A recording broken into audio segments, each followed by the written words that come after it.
नमस्कार। क्या कभी कोई सोच सकता है कि एक मामूली सी टी शर्ट किसी देश में एक बड़ी राजनीतिक बहस छेड़ सकती है? कॉमेडियन कुणाल कामरा के मामले में बिल्कुल ऐसा ही हुआ। तो आज हम उनके एक वायरल मोनोलॉग के पीछे के तर्कों को परत दर परत खोलेंगे और देखेंगे कि कैसे व्यंग्य, इतिहास और राजनीति ये तीनों आपस में टकराते हैं। देखिए, इस मोनोलॉग की शुरुआत होती है एक बड़े ही दिलचस्प किस्से से।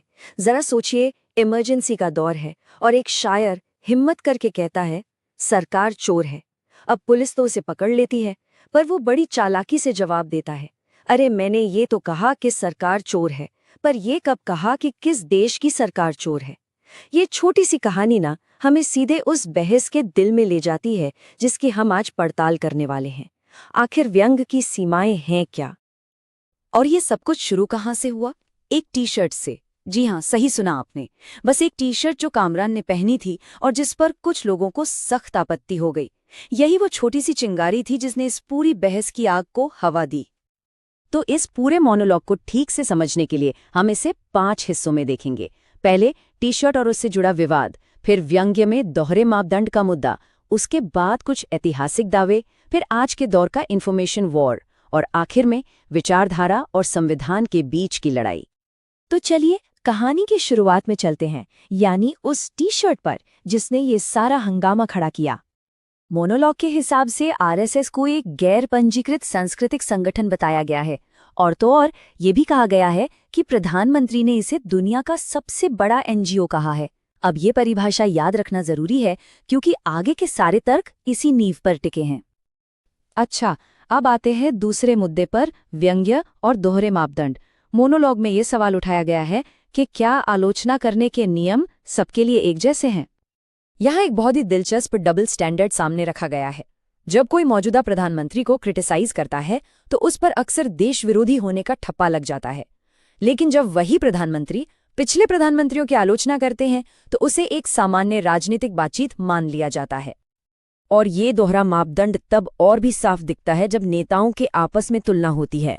एक तरफ जवाहरलाल नेहरू पर लगातार हमले होते हैं, कई बार तो अपमानजनक भी, पर दूसरी तरफ जब बात मौजूदा प्रधानमंत्री की आती है तो पद की गरिमा बनाए रखने की दुहाई दी जाती है।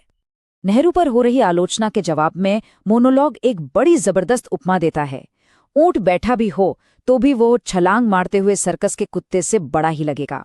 मतलब साफ है कि कुछ नेताओं का कद इतना ऊंचा होता है कि छोटी मोटी आलोचनाओं से उनका कुछ नहीं बिगड़ता। लेकिन ये बहस सिर्फ आज की नहीं है। मोनोलॉग हमें इतिहास के पन्नों में भी ले जाता है और वहां से कुछ बड़े बड़े सवाल उठाता है। चलिए देखते हैं कि वो क्या है। मोनोलॉग में कुछ खास ऐतिहासिक दावे किए गए हैं। पहला, 1945 में एक कार्टून का जिक्र है जिसमें गांधी को रावण की तरह दिखाया गया था। फिर 1947 में ये आरोप कि आरएसएस ने 50 साल तक तिरंगे को नहीं अपनाया।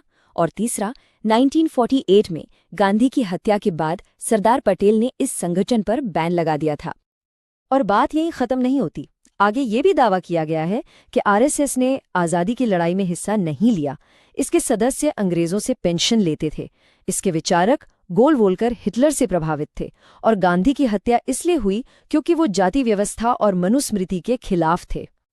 तो इतिहास से निकलकर अब हम आते हैं आज के डिजिटल दौर में, जहां मोनोलॉग बीजेपी के आईटी सेल पर कुछ बहुत गंभीर आरोप लगाता है। इसमें आईटी सेल के काम करने का एक तरीका, एक पूरी प्लेबुक बताई गई है। स्टेप 1, कोई भी तस्वीर उठाकर उस पर झूठे या गलत कैप्शन लगा दो। स्टेप 2, नेहरू जैसे लोगों का कैरेक्टर असैसिनेशन करो।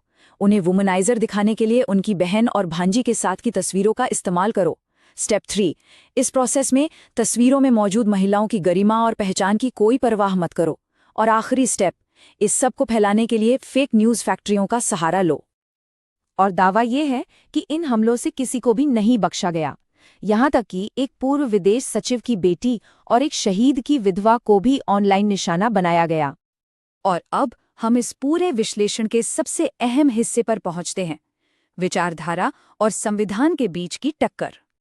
मोनोलॉग में मनुस्मृति को एक ऐसी प्राचीन ग्रंथ की तरह पेश किया गया है जिसे आरोप के मुताबिक आरएसएस के संस्थापकों ने भारतीय संविधान से भी ऊपर माना और संविधान को खारिज कर दिया था। इसमें मनुस्मृति से सजा के कुछ हैरान करने वाले उदाहरण भी दिए गए हैं। जैसे अगर कोई शूद्र किसी ब्राह्मण को उपदेश दे तो उसके मुंह और कानों में खौलता हुआ तेल डाल दो। अगर कोई शूद्र ऊंची जाति के साथ बैठ जाए तो उसकी कमर पर गर्म लोहे से दाग दो। और शूद्र का सबसे बड़ा कर्तव्य है बिना सवाल किए बाकी 3 वर्णों की सेवा करना। तो यहाँ आकर पूरी बहस 2 रास्तों पर बंट जाती है। एक तरफ है मनुस्मृति जो जन्म के आधार पर भेदभाव और असमानता की बात करती है, और दूसरी तरफ है हमारा संविधान जो सभी नागरिकों को बराबरी, न्याय और धर्मनिरपेक्षता का वादा करता है।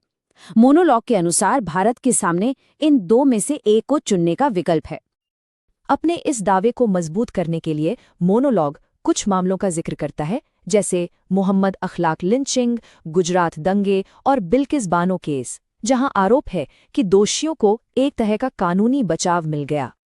सबसे गंभीर दावों में से एक यह है कि एक मंत्री ने कथित तौर पर गोभी के खेत की तस्वीर पोस्ट की, जिसके बारे में कहा जाता है कि वो उस नरसंहार की जगह थी जहां पीड़ितों को दफनाया गया था। ये दावा हिंसा के सामान्यीकरण की तरफ इशारा करता है। तो इन सारी बातों और तर्कों के बाद मोनोलॉग आखिर में एक बड़ा सवाल खड़ा करता है, लेकिन बीजेपी आखिर भारत में मुसलमानों के लिए खतरा कैसे है? और इसका जवाब काफी सीधा और शक्तिशाली है। बीजेपी मुसलमानों के लिए खतरा नहीं है, बीजेपी भारत के लिए खतरा है। तो आखिर में ये पूरी चर्चा हमें एक बहुत बड़े सवाल के साथ छोड़ जाती है। राजनीतिक व्यंग्य और नफरत फैलाने वाले भाषण के बीच की जो पतली सी लकीर है वो कहाँ है? और सबसे जरूरी बात, उस लकीर को खींचने का हक आखिर है किसके पास? ये सोचने वाली बात है।